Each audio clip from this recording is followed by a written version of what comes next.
Assalamualaikum warahmatullahi wabarakatuh. Di sini saya dari kelompok 4 ingin menjelaskan tentang hadis pendekatan dalam berdakwah. Oke, tidak lama-lama, langsung saja kita ke materi ya.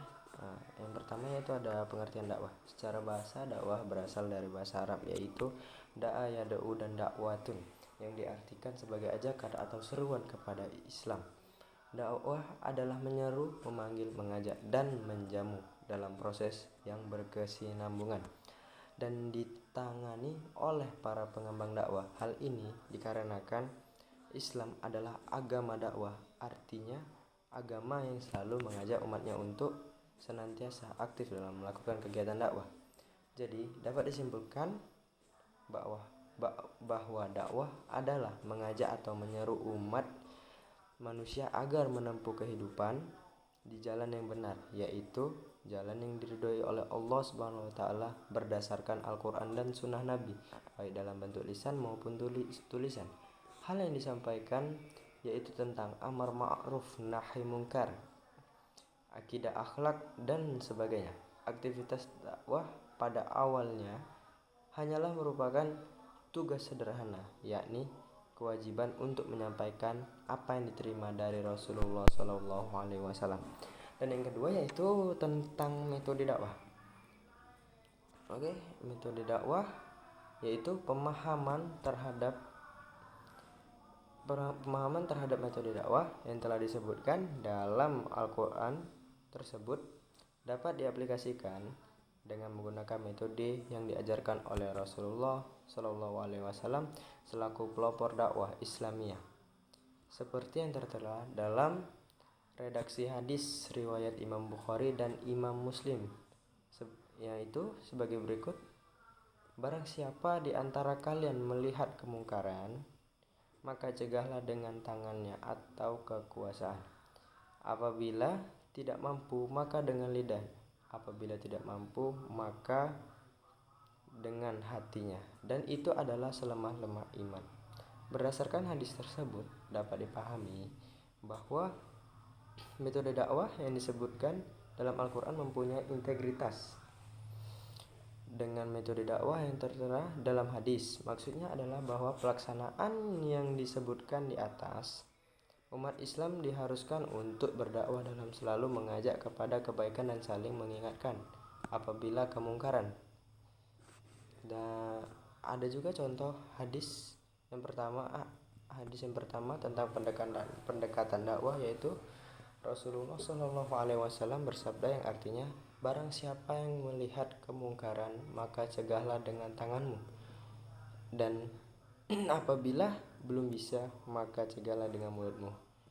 Apabila belum bisa, cegahlah dengan hatimu, dan mencegah kemungkaran dengan hati adalah pertanda selemah-lemah iman. Hadis riwayat Muslim. Dalam dakwah dengan tangan atau bil yadi dapat diinterpretasikan sebagai bentuk dakwah dengan menggunakan kekuasaan atau kekuatan. Dapat juga diartikan sebagai kemampuan atau ability seseorang yang menyampaikan ajaran Islam. Selain itu dapat juga diartikan sebagai bentuk dakwah dan menggunakan kekuasaan, seperti berdakwah di tengah kalangan pemerintah atau berdakwah dengan kekuasaan yang dimiliki secara umum. Dakwah dipahami hanya dalam bentuk dakwah bil lisan, karena itu istilah dakwah yang menjadi asumsi masyarakat adalah dalam bentuk penyampaian lidah atau ucapan di masjid-masjid, pengajian, dan lain sebagainya. Dan hadis kedua yaitu Rasulullah SAW pernah bersabda yang artinya, barang siapa yang menunjukkan kepada suatu kebaikan, maka baginya pahala seperti orang yang melaksanakannya. Maksud dari hadis di atas yaitu Islam adalah agama dakwah, yaitu agama yang selalu menegaskan umatnya untuk menyebarkan dan menyiarkan Islam kepada seluruh umat manusia sebagai rahmat bagi seluruh alam. Islam dapat menjamin terwujudnya kebahagiaan dan kesejahteraan umat manusia bila mana ajaran Islam yang mencakup segenap aspek kehidupan itu dijadikan sebagai pedoman hidup dan harus dilaksanakan secara sungguh-sungguh. Usaha untuk menyebarluaskan Islam, begitu pula untuk merealisasikan ajarannya di tengah-tengah kehidupan umat manusia adalah merupakan usaha dakwah yang dalam kondisi bagaimanapun dimanapun harus dilaksanakan oleh umat Islam. Dan hadis yang ketiga yaitu Rasulullah Shallallahu Alaihi Wasallam bersabda yang artinya ajaklah mereka memeluk Islam dan beritahu mereka apa yang diwajibkan atas mereka yang berupa hak Allah di dalamnya. Demi Allah, Allah memberi petunjuk kepada seseorang lantaran engkau adalah lebih baik bagimu daripada engkau memiliki unta merah. Maksud dari hadis di atas yaitu para ulama berlainan pendapat dalam menetapkan hukum menyampaikan dakwah Islam itu.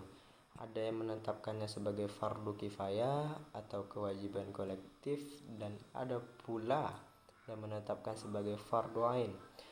Mereka sama-sama mendasarkan pendapat mereka pada surah Ali Imran ayat 104, kata minkum. Dalam ayat tersebut ada yang menganggap mengandung pengertian tabaid atau bagian, sehingga hukum dakwah menjadi fardu kifayah. Ada pula yang menganggapnya sebagai zaidah atau tambahan, sehingga hukumnya menjadi fardu ain. Mungkin sekian presentasi dari saya, lebih dan kurang saya mohon maaf. Assalamualaikum warahmatullahi wabarakatuh.